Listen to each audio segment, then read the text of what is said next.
Job లేక ఇబ్బంది పడుతున్నారా? అయితే మెడికల్ కోడింగ్ మీకు మంచి ఆప్షన్. వెంటనే కాల్ చేసి కోర్సులో జాయిన్ అవ్వండి.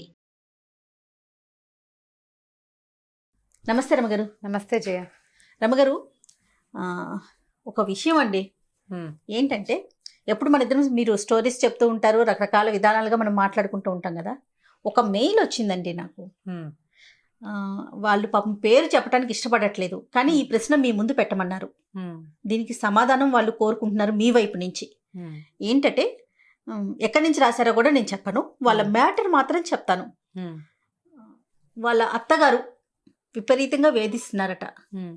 నాకేం చేయాలో తెలియట్లేదు, బయటికి వెళ్ళలేకపోతున్నాను, ఎవరికి చెప్పుకోలేకపోతున్నాను. ఇలా వేధించే అత్తలకి ఏం చేయాలి, ఎలాగూ దీనికి ఏమన్నా పరిష్కారం సూచించండి, ఒకసారి రమ్మగారికి ముందు ఈ ప్రశ్న ఉంచండి అనేసి పర్సనల్గా మెయిల్ పెట్టారు. డీటెయిల్స్ అయితే ఉన్నాయి, కానీ ఎట్టి పరిస్థితుల్లో వాళ్ళ పర్సనల్ కదా అది. రమ్మగారు, డామినేటింగ్ అత్తగారులు అంతే కదా? అవునండి. డామినేటింగ్ అత్తగారులు లోకంలో చాలామందే ఉంటారు. డామినేటింగ్గా ఉండే మనస్తత్వం ఉన్నవాళ్ళు అత్తగారులైనా కోడళ్ళైనా డామినేట్ చేస్తూనే ఉంటారు. వాళ్ళ పద్ధతి అంతే అది. ఇప్పుడు ఆవిడ డామినేటింగ్గా ఉంటుంది, ఆవిడ పద్ధతి ప్రకారమే ఇల్లు నడవాల్సి దానికి ఆవిడ భర్త కుమారుడు ఇద్దరు ఒప్పుకుంటేనే ఈ డామినేషన్ నడుస్తుంది. అంటే ఈ అమ్మాయి మామగారు ప్లస్ ఈ అమ్మాయి హస్బెండ్ అంతే. ఇప్పుడు నేనేదో అరుస్తాను, అవతల వాడు వింటే కదా, అవతల వాళ్ళు వింటేనే. ఇప్పుడు కోడళ్ళు లొంగి ఉండటం వేరే కదా. ఆ ఇంట్లో ఉన్న మగవాళ్ళిద్దరూ ఈ డామినేటింగ్ లేడీ తాలూకు డామినేషన్ని ఒప్పుకుంటూ ఉంటే సాగుతుంది. కోడల్ని అదుపులో పెట్టాలని భావించే అత్తగారులు కోకొల్లలు. అలాగే అత్తగారులని అసలు ముందు నుంచే వదిలించేసుకోవాలని, వాళ్ళ ఆస్తంతా గుంజుకుని వాళ్ళని బయటికి తోసేయాలనుకునే కోడళ్ళు కూడా కోకొల్లలుగానే ఉన్నారు, ఇద్దరు ఉన్నారు. ఇప్పుడు వీళ్ళ గురించి మాట్లాడంగానే మీరు ఇలా మాట్లాడితే మా కోడలు సరైనది కాదు, మీరు ఇలా మాట్లాడితే ఎలా అని ఫీల్ అయ్యే అత్తగారులు కూడా కనపడతారు. అందుకే నేను ఒక ప్రశ్ననే తీసుకొచ్చాను కదా మీ ముందు, ఆ విషయం మాట్లాడదాం. దానికి సంబంధించి ఎవరైనా మనకి ఇట్లా పర్సనల్ గా మెయిల్ కానీ వాళ్ళ ప్రాబ్లమ్ మనకు చెప్పుకుంటే మనం దాని గురించి కూడా డిస్కస్ చేద్దామండి. ప్రెజెంట్ అయితే అత్తగారి గురించి మాట్లాడుకుందాం. ఈ డామినేషన్కి ప్రధానమైన కారణం ఏంటంటే స్థాన బలిమి. ఆవిడ చేతిలో డబ్బు ఉండటము, లేకపోతే ఆస్తి ఉండటము, అది కాకపోతే ఈ భర్త కుమారుడు ఆవిడ చేతిలో ఉండటం, వాళ్ళు ఆవిడ మాట వినటం, దానివల్లే ఇలాంటి మనస్తత్వాలు డెవలప్ అవుతాయి. పైగా మనకి ఒక సిద్ధాంతంగా కొన్ని అలవాట్లుగా ఉంటాయి జయ. పెళ్ళవగానే ఆడపిల్లలు భర్త ఇంటికి రావాలి, అత్తవారితోటి ఉండాలి, అత్తవారి బాధ్యత అమ్మాయిదే. ఇది నిజం, ఇందులో అనుమానం ఏమీ లేదు.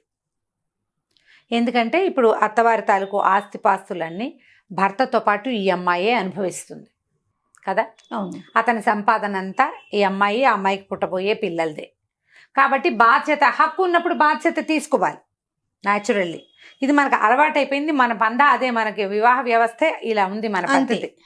అయితే ఇప్పుడు ఈ పద్ధతి ఇలా ఉన్నప్పుడు బయట నుంచి ఒక అమ్మాయిని తెచ్చినప్పుడు ఆ అమ్మాయిని పూర్తిగా మన కాలి కిందే పెట్టుకోవాలి, మన చేతి కిందే ఉండాలి, దాని పిలక మన చేతిలో ఉండాలి, ఇలాంటి భావాలు ఉండటం వల్ల అదేమంత మంచిది, తెలివైంది, సమర్థనీయమైన విషయం కాదు నిజానికి. దానివల్ల నీ కొడుక్కి సంతోషం ఉండదు. నువ్వు ఏం కావాలని కుమారుడికి వివాహం చేసేవో, భార్య కావాలి అతనికి, ఆ భార్య అతను బాగా ఉండాలి, వాళ్ళకి పిల్లలు పుట్టాలి, నీ వంశాభివృద్ధి జరగాలి, నీ కొడుక్కి ఒక తోడు ఉండాలి లైఫ్ లాంగ్ నువ్వు లేకపోయినా. అది కదా తల్లుల ఆలోచన. ఇప్పుడు ఈ వచ్చిన అమ్మాయిని దాన్ని విరిచి పొయ్యిలో పెడతాను, దాన్ని కాల్చుకు తింటాను అంటే అమ్మాయి ఎట్లా అతనికి ఇది చేస్తుంది? పైగా ఈ అమ్మాయి కాదు, ఇంకో అందగత్తెని తెస్తావు, అదైనా అంతేగా. ఎవరైనా కోడలే, ఎవరైనా తప్పదు, తమ మాట వినేలాగా చేసుకోవాలి. కూర్చోమంటే కూర్చోవాలి, నుంచోమంటే నుంచోవాలి, వాళ్ళు చెప్పిందే కరెక్ట్ అని అనాలి, కరెక్ట్ అనాలి, కరెక్ట్గానే బిహేవ్ చేయాలి. కొంతమంది కరెక్ట్గానే బిహేవ్ చేసినా కూడా కోడళ్ళని కాల్చుకు తినాలి అనేది ఒక మనస్తత్వం అట్లా లోపల ఉండిపోతుంది. కాదు రమ్మగారు, ఓన్లీ వంశం కోసమేనా మనం ఒక అమ్మాయిని మీ ఇంటికి తీసుకొచ్చుకునేది?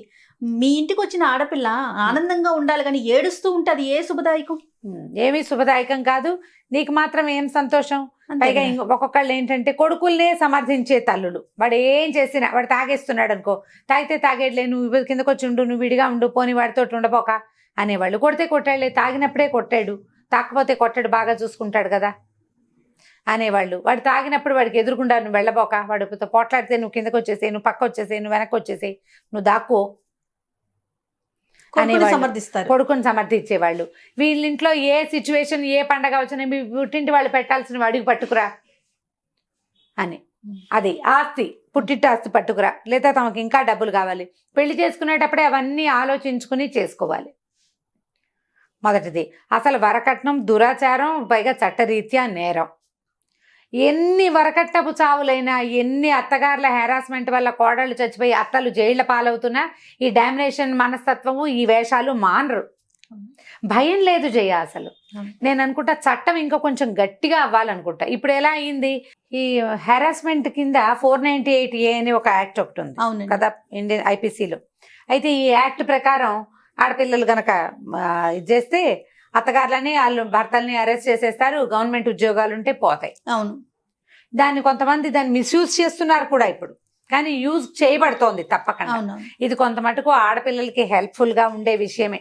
కొంతమంది ఏం చేస్తారంటే ఏ చిన్న తగాదాకైనా సరే అత్తగారుల మీద మా భర్తల మీదే కాకుండా ఏదో ఖండాంతరాల తర్వాత ఎక్కడో ఉన్నటువంటి ఆడపడుచుల మీద కూడా పెట్టి వాళ్ళు కూడా జైల్లో పడేలాగా, వాళ్ళ జీవితాలు కూడా నాశనం అయ్యేలాగా చేసేవాళ్ళు. వాళ్ళ ఎంత ఇబ్బంది ఉంటుంది రమ్మగారు అలా చేస్తే. చేస్తున్నారు, అది చేస్తారు. కాకపోతే ఏంటంటే ఇది ఒక మంచి విషయమే. ఇలాంటివి జరిగినా కూడా ఈ కాలంలో చాలా అత్తగారులకు ఇంకా బుద్ధి రావటం లేదు చాలా మందికి. ఇప్పుడు మనం ఒక పిల్లని తీసుకొచ్చాము, ఇప్పుడు కోర్టుల దాకా ఎందుకు వెళ్ళాలి జయ? పెళ్లి చేసుకునేటప్పుడు మనమేమి పోలీస్ స్టేషన్కి వెళ్ళి ఫలానా పిల్లని పెళ్లి చేసుకుంటాం అని చెప్తున్నామా?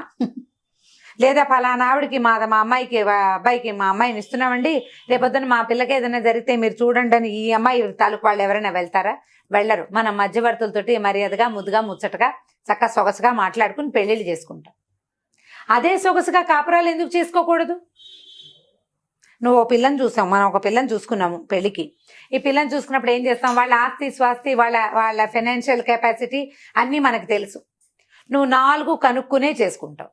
వాళ్ళు చెయ్యలేని డబ్బుని నువ్వు లాగాలని ఎందుకు అనుకోవాలి? పైగా నీ పద్ధతులు కోడలికి లేవని ఎందుకనాలి? నీ పెంపకం నీ తీరు వేరు, నీకు దగ్గర డబ్బులు ఉన్నాయి. ఆ అమ్మాయి కొంచెం సాదాసీదా కుటుంబం నుంచి వచ్చి ఉండొచ్చు, లేదా నీకు డబ్బులు లేవు, ఆ అమ్మాయి పెద్ద కుటుంబం నుంచి వచ్చి ఉండొచ్చు. నీకు తెలిసే చేసుకుంటావు. తర్వాత ఏ విషయం మీద ఆ అమ్మాయిని హెరాస్ చేస్తావు? నువ్వు అన్ని కనుక్కున్నావు కదా ముందు. డబ్బుల విషయం అయితే రమ్మగారు, డబ్బులు లేకపోతే పలానాది ఇవ్వలేదు, పలానా వస్తువు కావాలి, పలానా బంగారం కావాలి, ఒక క్లారిటీ ఉంది. కొంతమంది ఉంటారు చూడండి, ఏదో ఒకటి సాధించాలి, మన ఇంటికి వచ్చిన మనిషిని ఏదో ఒకటి అనాలి. కనీసం ఆ అమ్మాయి నన్ను ఇట్లా అంటున్నారు, ఇట్లా చేస్తున్నారని చెప్పుకోలేనంతగా కూడా హింసిస్తూ ఉంటారు మాటలతో, సూటిపోటి మాటలు అంటారు. భర్త ఉన్నప్పుడు ఒక రకంగా, లేనప్పుడు మరో రకంగా బిహేవ్ చేస్తారు. ఇలాంటివి కూడా అవి ఎక్కువ ఉంటాయి ఆడవాళ్ళ దగ్గర. ఏంటంటే ఆ భర్త ఉన్నప్పుడేమో తను చాలా ముద్దుగా బాగా చూస్తున్నట్టుగా, కొడుకున్నప్పుడు మా అమ్మ బాగా చూసుకుంటోంది అనుకుంటాడు కొడుకు అబ్సెన్స్ లో ఈవిడ పనులు చేయరు, పని చేసి పెట్టరు, హెల్ప్ చేయరు. మీ అమ్మ ఇట్లా, మీ నాన్న ఇట్లా అంటారు, నీకు బుద్ధి లేదంటారు, ఏదో ఒకటి అంటారు. ఈ అమ్మాయి చెప్పినా భర్త నమ్మడు. ఈ అమ్మాయి మానసికంగా కృంగిపోతా ఉంటుంది. మానసికంగా కుంగిపోతుంది. ఆమె మనసు గెలుచుకోలేదు, ఈ భర్తకి నిజం చెప్పలేదు, చెప్పినా అతను నమ్మడు.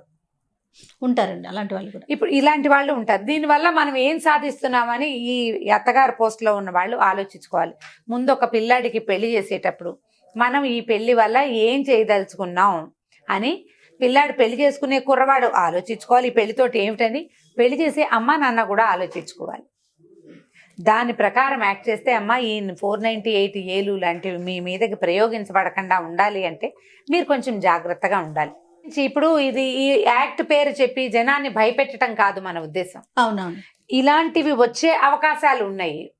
మనం అసలు పెళ్లి చేసేటప్పుడు ఎందుకు చేస్తున్నాము, ఏమిటి, ఈ అమ్మాయికి ఎంత ఉంది, దానికి ఎంత వచ్చు. ఈ రోజుల్లో ఆడపిల్లలు చదువుకుంటున్నారు, వాళ్ళకి ఇళ్లలో ఉండే అత్తగారులకు వచ్చినట్టుగా అన్ని రకాల పనులు రాకపోవచ్చు. చదువుకుని ఉద్యోగం చేస్తారు, ఏదో ఇంటికి అవసరమైన పనులు మాత్రం చేసుకోగలుగుతారు. ఆ చేసుకోగలిగిన వాళ్ళని అంత మాత్రమైనా చేసుకొనిచ్చి ఆ రకంగా కనుక ముందుకు తీసుకెళ్తే ఈ అత్తగారి డామినేషన్ హడావిడి లేకుండా ఉంటుంది. తగ్గించుకోవాలి ముందు. పైగా డామినేట్ చేసి నువ్వు సాధించేదేంటి? నువ్వేం చేయగలవు? అమ్మాయిని ఏదో సాధిస్తావు, మా కోడలు లైన్లో పెట్టానని ఎవరికో చెప్తావు 4-5 అంతేనా? అంతేగా. దానివల్ల నీకు వచ్చే కిరీటం ఏమిటి? False prestige. రేపొద్దున ఏదైనా తేడా వచ్చిందంటే నీ చుట్టుపక్కల నలుగురు కానీ, నీ చుట్టాలు కానీ నీకు అన్నం పెట్టరు, నీళ్లు పోయరు, నేను హాస్పిటల్కి తీసుకెళ్లరు, నువ్వు మూల పడితే నీకు మంచినీళ్ళు కూడా ఇవ్వరు. నీకు అవన్నీ చేయవలసింది ఎవరు? నీ ఇంట్లోనే నీ కొడుకు భార్య అయినటువంటి అమ్మాయి. సొంతంగా చేసినా చేయకపోయినా ఎంతో కొంత నిన్ను సపోర్ట్ చేయాల్సింది ఈ అమ్మాయే. అంతే. నువ్వు అమ్మాయితో సాయిదా ఫాయిదాగా ఉంటే నీ తర్వాత రోజులు నీకు సపోర్ట్ కాదు చేస్తుంది. రమ్మగారు, మరి ఆ టైప్ ఆఫ్ మైండ్ సెట్ ఉన్న వాళ్ళని ఎట్లా అండి, ఎట్లా మార్పు తీసుకురావాలి, వాళ్ళ వైపు నుంచి ఎట్లా మార్చాలంటారు? భర్తల ద్వారానే కుదురుతుంది జయ. ఇది మగవాళ్ళకి చెప్పాల్సిందే. మగవాళ్ళు అర్థం చేసుకోవాలి దీన్ని. మా అమ్మ ఇట్లా బిహేవ్ చేస్తుంది, ఇది కరెక్ట్ కాదు.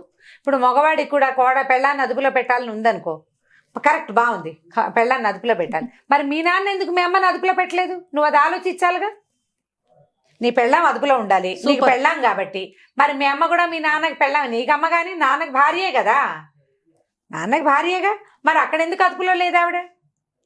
మీ నాన్నేమో మీ అమ్మ అదుపులో ఉండాలి, నీ పెళ్ళామేమో నీ అదుపులో ఉండాలి. ఏం న్యాయం ఇది? ఆలోచించాలి. ఆలోచించద్దు. మీ అమ్మ నీకమ్మ అయిపోయింది, నీకు రేపొద్దు నీ భార్య కూడా నీ కొడుకు విషయంలో ఇలాగే ఉండొచ్చు.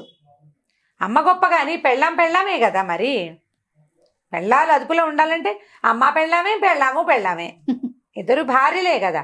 ఈవిడే అదుపులో ఉండాల్సిందే. మా అమ్మ ఇష్టం, మా అమ్మ మోనార్కు, మా అమ్మకి ఇష్టం లేదు కాబట్టి నువ్వు మీ ఇంటికి వెళ్ళకూడదు, మా అమ్మకి ఇష్టం లేదు కాబట్టి నువ్వు బజార్ రాకూడదు, మా అమ్మకి ఇష్టం లేదు కాబట్టి నువ్వు ఉద్యోగం చేయకూడదు, మా అమ్మకి ఇష్టం లేదు కాబట్టి నువ్వు రెండోసారి పిల్లల్ని కనకూడదు, మా అమ్మకి ఇష్టం లేదు కాబట్టి నువ్వు బతకూడదు. ఎలా? అమ్మకి ఇష్టం లేకపోతే నాన్నతో కూడా మాట్లాడకుండా ఉండొచ్చు, నీ భార్య మాత్రం నీ మాటే వినాలి. అదే, ఇలాంటి కండిషన్స్ కూడా ఉంటాయి. అవి ఉంటాయి. ఇవన్నీ కూడా జయ, నేను ప్రతిసారి ఒక పాయింట్ చెప్తా. అందరికీ కోపం వస్తుంది, నీకు కూడా ఒళ్ళు మండుతుంది. ఇప్పుడు మగవాళ్ళు కీలకం. ఆవిడ డామినేటింగ్గా బిహేవ్ చేయడానికి భర్త ఒప్పుకోవటం, కుమారుడు ఒప్పుకోవటం, ఈ రెండు కారణాలు. నేను సపోర్ట్ చేస్తాను రమ్మగారు, కరెక్ట్, మీ పాయింట్ కరెక్ట్. ఇది ఇప్పుడు వాళ్ళు గనక నువ్వు ఇలా ప్రవర్తించద్దు, ఈ అమ్మాయి వెళ్ళిపోతుంది, ఎట్లా నా పెళ్ళిని నేను బచాయించుకోవాలమ్మా, ఎందుకు ఇట్లా బిహేవ్ చేస్తావు, అసలు ఎక్కడ తప్పు జరుగుతుందని మాట్లాడాలంటాను. పెళ్ళిళ్ళు చేసే ముందే ఆలోచించుకోవాలి జయ, ఇవన్నీ కూడా కూలంకషంగా. తర్వాత గొడవలు వస్తున్నాయి అనుకో, ఆ అమ్మాయిని, తల్లిని, భర్తలు ఇద్దరు అంటే మామగారు భర్త కూర్చోబెట్టి మాట్లాడుకోవాలి. ఇప్పుడు ఈ తల్లుల డామినేట్ చేసే అత్తగారులకు తోడు కొద్దిగా ఆడపడుచులు తెలివితేటలు కూడా కొంత ఉన్నాయనుకో, ఇక అంతే సంగతి. ఇంకా ఎక్కువ. కొంతమంది ఏం చేస్తారంటే, కూతురు ఉందనుకో, ఒక కొడుకు కూతురు ఉంటే అన్ని పూసకొచ్చినట్టు కూతురికి రోజు ఫోన్ చేసి చెప్తారు. ఆ అమ్మాయి ఏదో బోధిస్తుంది, ఆ అమ్మాయి ఐడియా ప్రకారం తల్లిని వెనకేసుకొస్తారు. న్యాచురల్. అన్నయ్య కాపురం చెడగొట్టాలని ఏం ఉండదు అందరికీ, కానీ తల్లిని వెనకేసుకొస్తారు. నువ్వే కరెక్ట్ అంటారు. తల్లి ఇంకా రెచ్చిపోతుంది. ఏది ఏమైనా నువ్వు కుమారుడితోటి ఉండాలి, మన తాలూకు పద్ధతి అదే. చచ్చిపోతే నెత్తి కొడుకే పెట్టాలి, ఏ తద్దినమో పెడితే వాడే పెట్టాలి, కూతురు పెట్టేది లేదు. ఎందుకంటే కూతురు చేతిలో ఏముండదు, కూతురు నీ గట్టిగా మాట్లాడుతుంది, కూతురు ఇంట్లో ఆధ్వర్యం అంతా కూతురు భర్తది ఉంటుంది జనరల్గా. అంతే కదా. ఇక్కడ నీ కొడుకున్నట్టే, ఇక్కడ మనం ఉన్నట్టే అక్కడ కూతురు అత్తగారు, కూతురు భర్త, వాళ్ళ హైరాన్ హెచ్చుగా ఉంటుంది. ఆ అమ్మాయి నీతో ఫోన్లో మాట్లాడుతుంది కానీ నిన్నేం ఉద్ధరించదు. అంతే కదా జరిగేది. ఇప్పుడు అమ్మాయి ఇప్పుడు మాట్లాడుకుని ఆ తెలివితేటలన్నీ మన నువ్వు కోడల మీద ప్రదర్శిస్తే ఎట్లాగా? ప్రతి అత్తగారు మొట్టమొదట తెలుసుకోవాల్సింది ఏంటంటే, నాకు 2 పిల్లలు ఉన్నారు, లేదా 2 కుమారులు, లేదా ఓ కుమారుడు ఓ కుమార్తె, 2 కుమార్తెలే ఉన్నారు అనుకుందాం. వీళ్ళతోటి మనం ఎట్లా చేయాలి అనేది ప్లాన్ చేసుకోవాలి మొదట. ఒక అమ్మాయి ఉంటే అబ్బాయి సంగతులన్నీ అమ్మాయికి చెప్పకూడదు. అబ్బాయి ఇంట్లో ఏం జరుగుతున్నా నువ్వు హ్యాండిల్ చేసుకోవాలి దాన్ని. కూతురుకి చెప్పి ఆమె సలహా తీసుకుందామని అనుకోవద్దు. ఆ అమ్మాయి ఇప్పుడు నీకు 50-60 ఏళ్ళు నీకుంటే, కూతురికి 25-30 ఏళ్ళు ఉంటాయి. ఆ పిల్ల ఐడియాలు ఎలా వర్కౌట్ అవుతాయి? కావు. ఆమె తెలివితేటలు వేరేగా ఉంటాయి. ఒకవేళ 2 అబ్బాయిలే ఉంటే, ఈ అబ్బాయి ఇంట్లో విషయం ఆ అబ్బాయి ఇంట్లో చెప్పద్దు, ఆ అబ్బాయి ఇంట్లో విషయం ఈ అబ్బాయి ఇంట్లో చెప్పద్దు. 2 అమ్మాయిలే ఉండి 2కి వివాహాలు అయిపోయి ఉంటే గనక, ఈ అమ్మాయి గొప్పదని ఆ అమ్మాయికి చెప్పకూడదు, ఆ పిల్ల చాలా మంచిదని ఈ పిల్లకి చెప్పకూడదు. ఏ పిల్లని ఆ పిల్లని సెపరేట్గా ఉంచుకుని వాళ్ళిద్దరు కలుసుకున్నప్పుడు వాళ్ళు కలుసుకుంటారు. మీరు జాగ్రత్తగా హ్యాండిల్ చేస్తే ఫ్యూచర్ బాగుంటుందమ్మా. ఇప్పుడు మనం ఏం చేస్తున్నాము, ఈ ఓల్డ్ ఏజ్ హోమ్స్ ఎక్కువైపోతున్నాయి, పిల్లలు చూడలేదని పిల్లల్ని తెగతిట్టిపోస్తాం.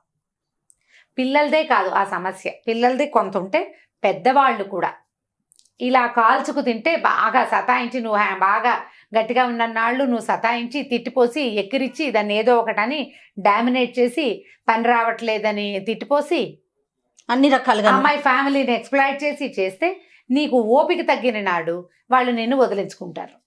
చూడాలనిపించదు కదా. చూడాలనిపించదు కదా.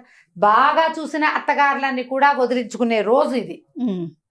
కాబట్టి ఈ డామినేటింగ్ వ్యవహారాన్ని కొంచెం తగ్గించుకుని అమికబుల్గా ఎవరి జీవితం వాళ్ళు జీవిస్తూ ఉంటే ఎవరి దారిని వాళ్ళం హాయిగా ముందుకెళ్ళిపోతాం. దీన్ని ఆలోచించాలి. ఇది రేపొద్దున నా ఫ్యూచర్లో ఎట్లా నా సంగతి, నేను ఎవరి మీద డిపెండ్ అయి ఉంటాను. ఎమోషనల్గా డిపెండెన్సీ కావాలి, ఫిజికల్గా డిపెండెన్సీ అవసరపడుతుంది. ఫైనాన్షియల్ డిపెండెన్సీ చెప్పనే అక్కర్లేదు. చాలా సంబంధ బాంధవ్యాలు నెరపకపోయినా కనీసం అమ్మాయిని చిన్నబుచ్చకుండా ఉంచితే. అవును, ఇప్పుడు మనం ఈ పాయింట్ మాట్లాడంగానే జనం ఎట్లా రియాక్ట్ అవుతారంటే కొంతమంది అదేంటండి అత్తగారులైనా డామినేట్ చేసేది, మీరు ఇలా ఒకవైపే మాట్లాడారు అని బాధపడతారు. అదే చెప్పాను. కోడళ్ళు డామినేటింగ్ కోడళ్ళని గురించి కూడా దీనికి బ్యాక్ టు బ్యాక్ ఇంకొక వీడియో చేద్దాం. ఇది కూడా యాక్చువల్గా అందరికీ తెలిసిన విషయమే. ఒక ఆవిడ పర్సనల్గా మనకి ఇచ్చి దయచేసి మీరు మాట్లాడండి దీని గురించి చెప్పండి అని అడిగారు కాబట్టి ఆ సందర్భానుసారం మాట్లాడాము. మీరన్నట్లుగా కోడళ్ళకి సంబంధించి కూడా చేద్దాం. అందరి వైపు నుంచి మాట్లాడతాం కదా మనం. అవును, కాబట్టి ఇది నేర్చుకోవాలి. ఇది మనం మొదట తెలుసుకోవాల్సింది ఏంటంటే మనం పెళ్ళి ఎందుకు చేస్తున్నాం అబ్బాయికి, ఆ వచ్చిన అమ్మాయిని మనం ఎందుకు అడ్జస్ట్ అవ్వలేము. దీని కాదు ఇంకో బంగారు కొండ తెచ్చినా అది పరా ఇంటి బిడ్డ. ఆ అమ్మాయి పద్ధతులు అమ్మాయికి ఉంటాయి, అంతే. అమ్మాయి అలవాట్లు కొన్ని ఉంటాయి, అవి ఇవి అడ్జస్ట్ అవ్వడానికి టైం పడుతుంది. మనం కూడా ఇదివరకు ఇలాగే కష్టపడ్డాం మొదట్లో, తర్వాత అడ్జస్ట్ అయ్యాం. ఈ అమ్మాయి కూడా అడ్జస్ట్ అయ్యేందుకు టైం ఇద్దామని కనుక మీరు కొంచెం పెద్ద మనసుతో ఆలోచిస్తే ఈ సమస్యలు రాకుండా ఉంటాయి. వచ్చే వీడియోలో డామినేటింగ్ కోడళ్ళ గురించి మాట్లాడదాం మనం. తప్పకుండా రమ్మగారు, దీనికి ప్రశ్న అక్కర్లా, మనమే చేసేద్దాం. తప్పకుండా, నేను అది అందాం అనుకున్నాను. రైట్, నమస్తే రమ్మగారు. నమస్తే జయ. ఓకే అమ్మా.